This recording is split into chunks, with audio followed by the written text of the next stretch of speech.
I'm so excited for you. This has been quite a journey to find the right dog for you and your family, and I look forward to hearing all about your new adventures with your dog. But before anything, we need to talk about the day you bring your new puppy or dog home.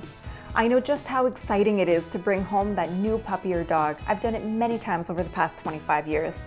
By now, you've puppy-proofed your home and everything is set up and ready for your new arrival. When you get your new arrival home, your home should be quiet without a lot of activity going on. In other words, don't have visitors over and don't let the children play too loudly around the puppy or dog. Let the puppy or dog sniff around his new home for about 20 minutes.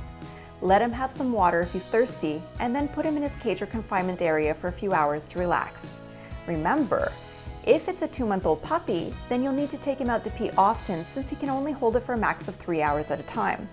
An older dog can be left longer if needed, but the first day in your home should be quiet and without visitors. Tomorrow, you can have some visitors over, but not too many at the same time so you don't overwhelm him. Remember, this is all new to him, and he just lost his previous home and maybe his mom and siblings if it's a young puppy. This is a lot of stress for a dog. So, tomorrow or the next day, when you finally have visitors over to introduce your new arrival, it's important to respect the dog. Don't force the puppy or dog to do anything. If someone goes to pet him and he hides behind your legs, have the person sit on the floor and just wait patiently for him to go to the person on his own. Usually, a puppy will jump on people and lick their faces when they see someone sitting on the floor, but an older dog who is in a shelter might need a little more time to trust before going up to someone. If the dog takes a few minutes before going up to the person sitting on the floor, ask your guest not to pet the dog when the dog comes to him. The dog will eventually go over to your guest and smell them, but if your guest tries to pet the dog, especially on the head, the dog will feel threatened and back away. This won't help him gain trust in you. If the dog is finished smelling your guest and remains at the guest's side, then the dog is giving the guest the okay to touch him. Ask your guest only to touch the dog's shoulder unless the dog presents his bum and has a happily wagging tail. But under no circumstances should the guest pet the dog on the head. This privilege is reserved only for the dog's most trusted people. A fact not many people know, dogs in general perceive a hand on their head as a threat, but learn to tolerate it.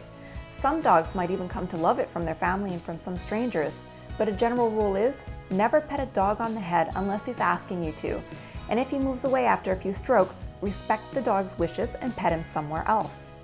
For more detailed info on canine body language, check out the award-winning series, Dushy's Words, Basic Canine Body Language. Now for a final look at your sheet. On my maybe list, I was left with Greyhound, Rhodesian Ridgeback, and Doberman.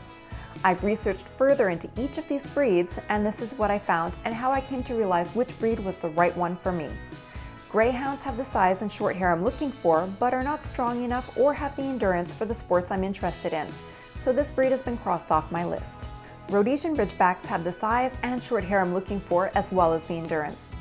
They're active when I need them to be, yet quiet and cuddly when I'm too tired or busy to exercise them. The only problem is that they're prone to chasing their prey and won't listen to a recall, which means that going for walks off leash would not be wise. A fenced property for this breed is a must, which, for me, is not a problem. Dobermans have the size, short hair, energy, and endurance I'm looking for and will be easier to train than Rhodesian Ridgebacks. But for the work that I do in public with my dog, Dobermans are unfortunately deemed as a dangerous breed by many cities, which would make it more difficult for me to find work with a Doberman. Also, I've inquired with my insurance company and my home insurance will go up by 25% if I get a breed that's deemed dangerous. So, in the end, I've contacted the reputable breeders in my area for the Rhodesian Ridgebacks and have visited and asked many questions about the breed and have decided that this is the right breed for me.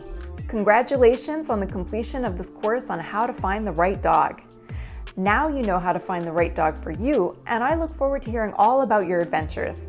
You can contact me with any questions or post pictures and videos on my Facebook group, Curly Horse Productions. Thank you for watching, and please subscribe for more upcoming videos and movies with animals.